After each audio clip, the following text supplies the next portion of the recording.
नमस्कार दोस्तों। ये जो ऑल वेदर रोड परियोजना है सरकार की एक महत्वाकांक्षी परियोजना, जिसके बारे में मैं आपको इस वीडियो में बताने वाला हूँ कि आखिर इस परियोजना से कितना फायदा है और कितना नुकसान है। सबसे महत्वपूर्ण बात है कि क्या हम पर्यावरण से, प्राकृतिक संपदाओं से छेड़छाड़ करके जीवित रह सकते हैं, क्योंकि आने वाले पिछले कुछ समय में हम देख रहे हैं कि किस प्रकार से पहाड़ों पे घटनाएं हो रही है और कितना नुकसान हो रहा है। तो चलिए आज मैं आपको ऑल वेदर जो परियोजना है, सड़क है उत्तराखंड में, उसके बारे में मैं कुछ बात करना चाहता हूँ। रवि चोपड़ा के नेतृत्व में एक कमेटी बनी थी और उस 5 लोग थे इस कमेटी में, और इस कमेटी ने एक रिपोर्ट दी थी कि जहाँ भी ये जो ऑल वेदर रोड परियोजना है, इसमें जो सड़क की चौड़ाई रखनी है उसको 5.5 मीटर ही रखना है।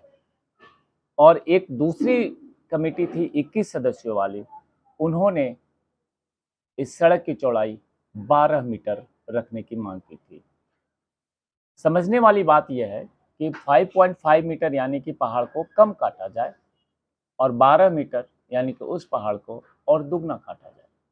जैसे ही हम पहाड़ को काटते हैं सड़क बनाने के लिए, तो वो पहाड़ कमज़ोर पड़ जाता है, क्योंकि हम ब्लास्ट करते हैं और वो ब्लास्ट सिर्फ कटाई तक ही नहीं, बहुत अंदर तक हिला हिला देती है। जब कोई भी ब्लास्ट होगा तो आसपास में भी कंपन होता है। तो ये पहाड़ कमज़ोर हो रहे हैं।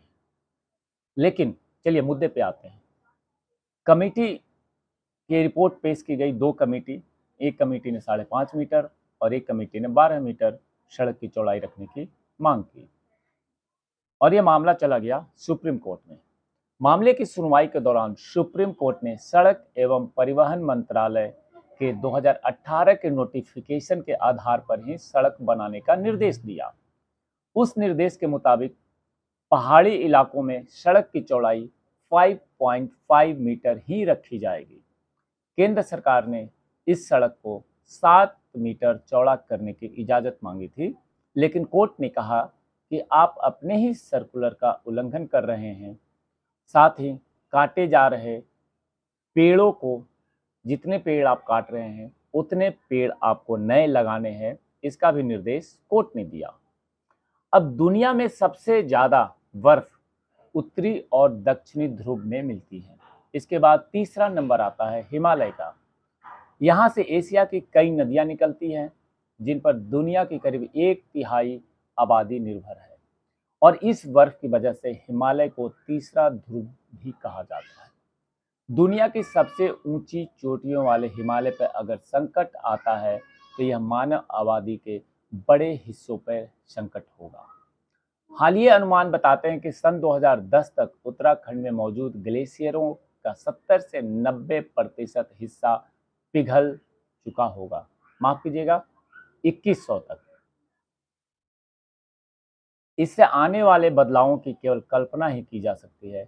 ऐसे अनुमानों के पीछे यहाँ पर्यटन से मानवों की बढ़ती आवाजाही और अंधाधुंध निर्माण बहुत बड़ा खतरा है।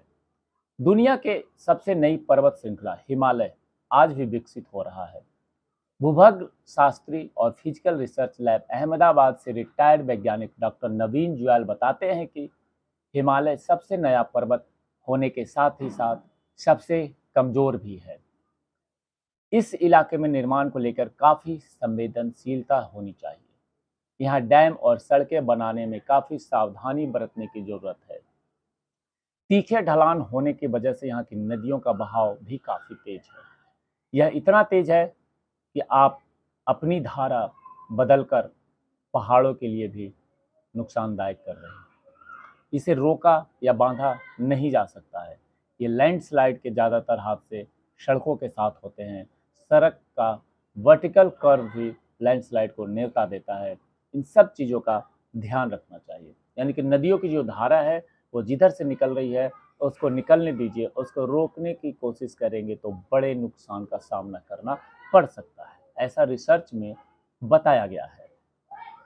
अब वैज्ञानिक ये कहते हैं, साथ ही साथ कुछ वरिष्ठ कार्यकर्ता हैं, वरिष्ठ सामाजिक कार्यकर्ता हैं, पत्रकार हैं, ये बताते हैं कि हमारे यहाँ जो स्थानीय हैं, मैं बात उत्तराखंड की कर रहा हूँ, जो स्थानीय पत्रकार कार्यकर्ता जो रिसर्च कर रहे हैं हिमालय के लिए, वो बताते हैं कि हमारे यहाँ पर पहाड़ों को काटकर सड़क बनाने का चलन है। जबकि एक तरीका यह हो सकता है कि नदी के साथ साथ दीवार उठाकर दोनों किनारे पर सड़क बनाई जाए। इससे न तो पहाड़ों का नुकसान होगा, न ही पहाड़ों को काटने से निकलने वाला मलबा तबाही लाएगा। ये भी बताते हैं कि जेसीबी जैसे विशाल मशीनों से पहाड़ों को काटने में जो मलबा निकलता है वह नदियों के किनारे डाला जाता है। इससे नदियां अपना रूट बदल देती हैं।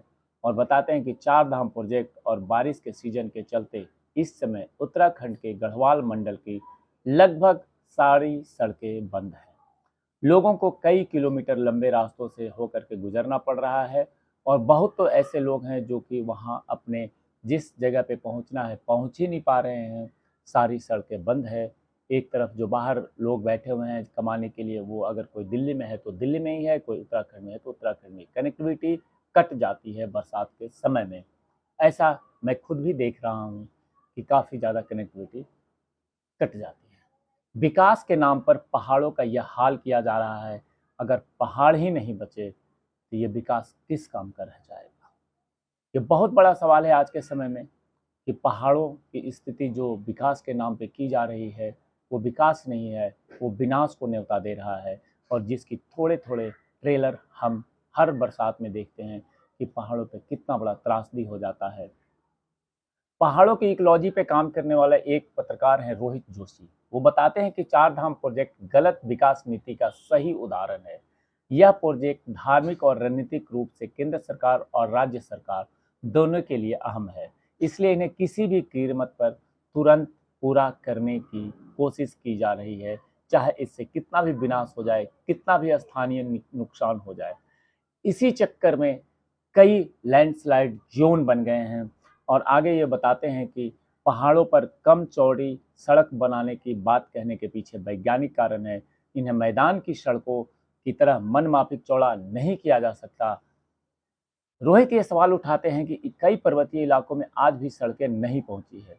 एक राज्य की 4-5 सड़कों को चौड़ा करने की बजाय जो छोटी छोटी कनेक्टिविटी है गांव की, उस पर प्राथमिकता होनी चाहिए, उस पर ध्यान देना चाहिए, ताकि जो स्थानीय निवासी हैं वो आज भी ऐसा लगता है कि सदियों पुराने युग में जी रहे हैं। न तो गांव में सड़क है, न तो कोई सुविधा है, तो उस पर ज़्यादा ध्यान होना चाहिए। अगर कनेक्टिविटी रहेगी गांव से सड़कों की, तो कभी कोई आफत आती है, कभी कोई इमरजेंसी होता है, तो सड़क रहेगा तो जल्दी वो व्यक्ति हॉस्पिटल या जहाँ पहुँचना है वो पहुँच सकता है। लेकिन इस पे ध्यान किसी का नहीं है। सबको विकास चाहिए और विनाश या न्योता देते हुए ये विकास का कार्य किया जा रहा है। ये सबसे बड़ा एक अहम सवाल है कि आखिर इस प्रकार के विकास से क्या मिलेगा? स्थानीय लोगों का नुकसान और पहाड़ और पर्यावरण को जो नुकसान पहुंचाते हुए विकास की ये जो नींव रखी गई है, इसका हम एग्जाम्पल अभी लगातार देख रहे हैं। इस साल भी जिस प्रकार से उत्तराखंड में लैंडस्लाइड हो रहे हैं, बड़ी बड़ी दुर्घटनाएं हो रही हैं और हिमाचल में तो अनगिनत हो रही हैं, सब हम देख रहे हैं। तो हम तो ये जो प्रोजेक्ट है इसमें कहीं ना कहीं बहुत कुछ अभी सुधार की ज़रूरत है और देखने की ज़रूरत है। न तो ऐसे ही पहाड़ काटे जाएंगे, पेड़ को तोड़े जाएंगे और नुकसान स्थानीय लोग सहेंगे।